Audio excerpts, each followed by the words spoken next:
This segment of DelmarvaLife is sponsored by Bethany Beach Books. Three compelling women whose lives converge in the most unexpected, tragic, and beautiful ways. Okay, when I chose The Dressmakers of Prospect Heights as the February pick for Katie's book club, I honestly had no idea what I was in for, and I loved every single moment of this novel by Kitty Zeldis. And so, as you can imagine, I am over the moon to speak with her about it today over Zoom. Kitty, how you doing? I'm doing great. Little gray here, but that's okay. It's mild. Little gray. You're in New York, correct? I'm in New York. In All Brooklyn. right. Yeah, I'm excited. And that's, of course, where the novel takes place. Yes. Or much of it, anyway. So first, what I want to talk to you about is the characters in this book. Okay, they're incredible. You've got Catherine. She's longing for a child of her own. B is the owner of a dress shop with a past that taunts her a little bit. And then you've got Alice, who's an orphaned teenager. These are three complex characters. What inspired them for you, and what kind of went into constructing them? Well, B came first, absolutely. And I came to B, she has kind of two strands that I had to weave together. So I'm going to just like step aside from that and say, this book started in New Orleans for me. I went to New Orleans first in the 1980s with my husband, who's a photographer, and he liked to do road trips, and I liked to come along. And I had never been to New Orleans, and he was kind of worried that I wasn't going to like it, but I loved it. And it just was so responsive to this city and so many things about it. And so it stayed on my radar after that. Mm-hmm. And I did learn somewhere along the way that prostitution was legal in New Orleans for a period of from 1898 to 1917. And there was an area designated where prostitution could flourish. And the city decided to publish what were essentially yellow pages to this area. And I saw a listing that said 21 white Jewish. And this was like a cattle prod to me. I'm a Jewish girl, and I certainly know lots of immigrant stories, but I thought, Jewish prostitutes, New Orleans. No one told me about that. Like, what? How did she get there? Why did she do that? And because I'm not a historian, but a novelist, it didn't even occur to me to look this person up. I wanted to not only invent her, but inhabit her. So I began thinking about that, and who was she, and what happened to her, and why did she choose that? Those things came together and formed B, which was a long answer to your question. The other characters, Alice seemed to answer the question about motherhood. And in my, like, what does it mean to be a mother, and what role does B play in this girl's life? And Catherine was not even supposed to be in the novel. This all took place off stage, that B had a baby, gave her up. And it was my editor who said to me, I think you're missing a dramatic opportunity here to include this character, and I think you should give it a try. So I did, and I had no idea who this character was. I spent like 2 weeks stomping around my house and fuming, thinking, I don't want to write this. I don't know who she is. Why am I doing this? Yeah. And then literally she came to me, and this does not happen to me all the time when I write, but it happens enough to keep me going. I start hearing a voice. It's not like I'm making it up. I am transcribing it. And I'm hearing this voice in my head, and she's telling me her story about wanting a baby and losing a baby.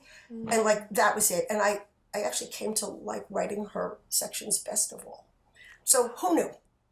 And Kitty, you can just sense your passion for all of these characters, for what happened in the novel.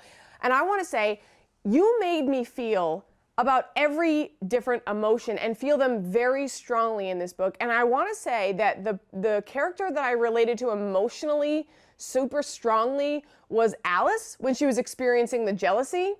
What was it like for you, kind of exploring those different emotions? Well, I'll speak to the jealousy first. I think this is a universal and human emotion. The Bible tells us the story of Cain and Abel. Like, that is deep within us. And even though, well, Catherine is not her actual sister, but in that little configuration, she's functioning like another daughter and a sister, and they don't know yet that this is actually B's daughter. I just think because of its universality, it's interesting to explore. And I should say, too, that it's not an emotion we're proud of. And I'm interested in emotions we're not proud of. I don't know why that is, but maybe writing about them, talking about them, lets them out into the world, and then we see that other people feel this way. It kind of takes some of the shame and the toxicity out of them to admit those things. I definitely think so, and it resonated with me a lot, especially as somebody who has a sister. So I have more questions for you because, again, like I said, this book filled me with questions and insight and emotions. So we're gonna take a quick break first, then we come back. You're gonna stick around? Yep, I'm gonna stick around. All right, sounds good. We'll be right back. This is Dottie. She's here too. My Yes! little Pomeranian. Stick around.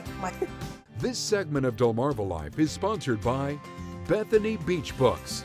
You're watching DelmarvaLife, and before the break, we began our chat with author Kitty Zeldis of The Dressmakers of Prospect Heights. That was February's pick for Katie's book club, and Kitty just has so much to say. I have more questions for her. So, Kitty, you're still there with the palm, right?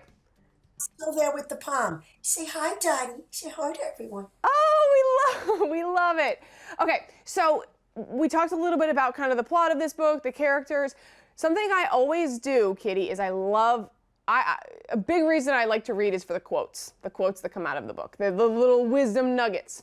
You had one that made me, you made me tear up in multiple places in this book, but this really got me, especially for the moment that it was in. It's the end of the book, and it says, "The human heart was resilient as rubber, durable as stone, and breakable as the most delicate hand-blown glass." Oh my gosh. I love that description of the heart. That covers everything. Tell me how that came together. I wish I could say that, but I don't really know. I just wanted to express the idea that we are often more resilient than we know, but we can still be hurt so badly, even despite that those two things kind of exist at the same time.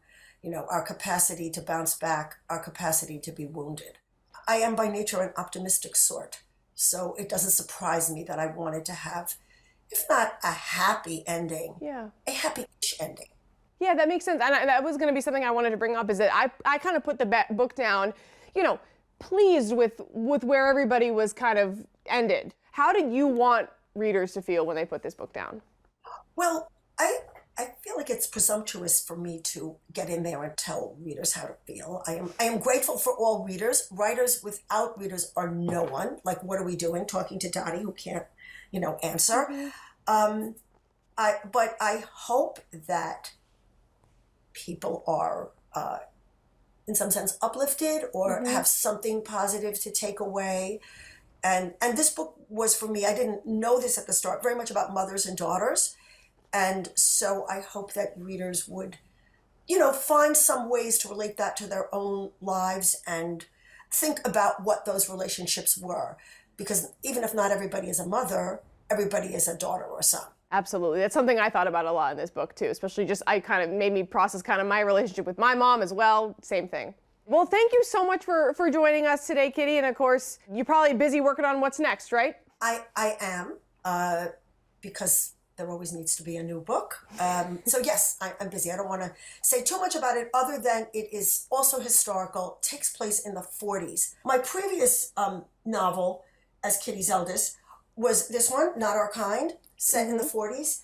And I didn't realize it, but the 40s are just much more available, visually, kind of spiritually in a way. Like, they're more out there. I felt more comfortable with them. So the new one is also set in the 40s. All right, Kitty Zeldis, author of The Dressmakers of Prospect Heights. Thank you so much for joining us today. Thank you. Okay, have a good day. You too. And make sure you can grab your copy at Bethany Beach Books. And while you're there, might as well grab March's pick for Katie's book club. Let's open it together, everybody. And it is called All Good People Here. This is by Ashley Flowers, and she is taking us to Wakarusa, Indiana, in her debut novel. It is a thriller, a case of a woman murdered and her killer never brought to justice.